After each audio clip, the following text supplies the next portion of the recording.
ఒకరోజు ఒకడు అన్నాడు నన్ను, ఒరే కులం తక్కువ దేవుడిని నమ్ముకున్నావిడరా అన్నాడు నన్ను. నేను అన్నాను, నీది ఏమి ఎక్కువ కులంరా అని అడిగాను నేను. ఇదేమన్నా ఎక్కువ కులం ఏంటరా, వాళ్ళు తక్కువ కులమా? జ్ఞానం బుద్ధి వివేకులని పశువురా నువ్వు, అందుకే ఈ నోటి వెంట నీకు ఈ మాట వచ్చింది పశువా, ముందు మార్రా దరిద్రుడా అన్నాను. మరి నిజమా కదా? నేను ప్రభువుని నమ్ముకున్నానండి. నేను ప్రభువుని నమ్ముకున్నందుకు ప్రభు అట ఏ దేవుడట? కులం తక్కువ దేవుడా? అంటే నీది ఏమి ఎక్కువ కులం ఇది?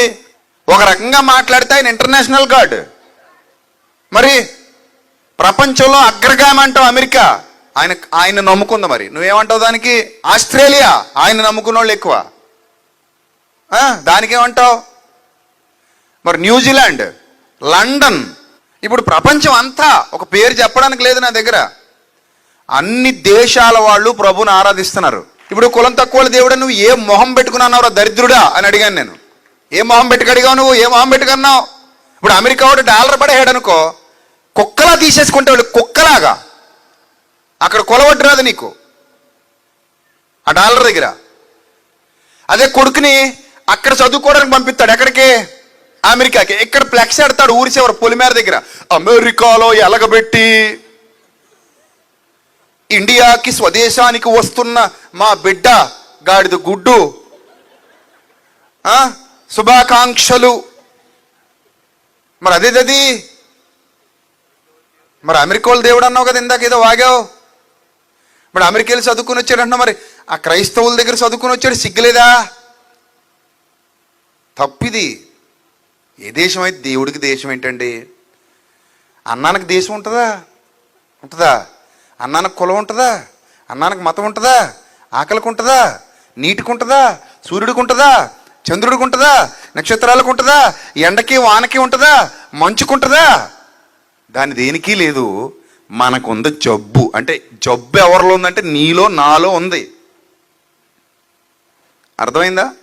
ఆ జబ్బు మనలో పెట్టుకొని అదేమో ఆ దేవుడు, ఇదేమో ఈ దేవుడు, కులానికో దేవుడా అంటే కాస్ట్లీ దేవుడు, చీపు దేవుడు కూడా ఉంటాడనమాట. ఒకడు అన్నాడట, మా దేవుడు కాస్ట్లీ దేవుడు అండి, మీ దేవుడు చీపు దేవుడు అండి. ఆయన ఎవరో ఒక స్వామీజీ సన్యాసి ఉంటాడు, ఆయన రోజు మాట్లాడాడు, మా దేవుడు ఒంటి నిండా బట్టలు వేసుకుని నగలు వేసుకుంటాడు, మీ దేవుడు సిలువ మీద 3 మేకుల మీద గోచిగుడ్డతో వేలాడాడు అన్నాడు. ఇప్పుడు అలా మాట్లాడుకుంటే మా దేవుడు ఇంటర్నేషనల్ దేవుడు, మీ దేవుడు గల్లీ దేవుడు అన్నాను అనుకోండి, ఎంత బాధపడతాడు అయినా మనం అలా అనంగాని. అంటే ఎంత బాధపడతాడండి? అనకూడదు కదండి అలాగా. తప్పు, అతనికి తెలియట్లేదు ఆ విషయం. సో ఎంత దుర్మార్గపు స్వభావాలంటే మనుషుల మధ్యలో చిచ్చు పెట్టే మాటలు అన్నమాట ఇవి. అన్నదమ్ముల మధ్యలో ఏం పెట్టే మాటలు ఇవి? చిచ్చు పెట్టే మాటలు. చిచ్చు, కుల చిచ్చు, మత చిచ్చు, జాతి చిచ్చు, ప్రాంతపు చిచ్చు, వర్గపు చిచ్చు, పార్టీల చిచ్చు. మొన్న నేను ఎక్కడో విన్నానండి, 2 అన్నదమ్ములు ఒకే తల్లికి పుట్టినోళ్ళు కలిసిమెలిసి ఉండేవారట. వాడు టీడీపీ అటు వైసీపీ అటు 2 ఇడిపోయారట. దరిద్రం ఎంత దారుణం! అన్నదమ్ములు. ఒరే బాబు, ఏదైనా పనికి పని వస్తే చంద్రబాబు నాయుడు జగన్ బాగానే కలుస్తారా నాయన, మీరు అనవసరం కొట్టు చావకండి. వాళ్ళిద్దరు ఎదురుపడ్డారనుకో ఏమవుతారు చెప్పండి? చంద్రబాబు నాయుడు గారు జగన్ గారు ఎలా ఉంటారు చెప్పండి?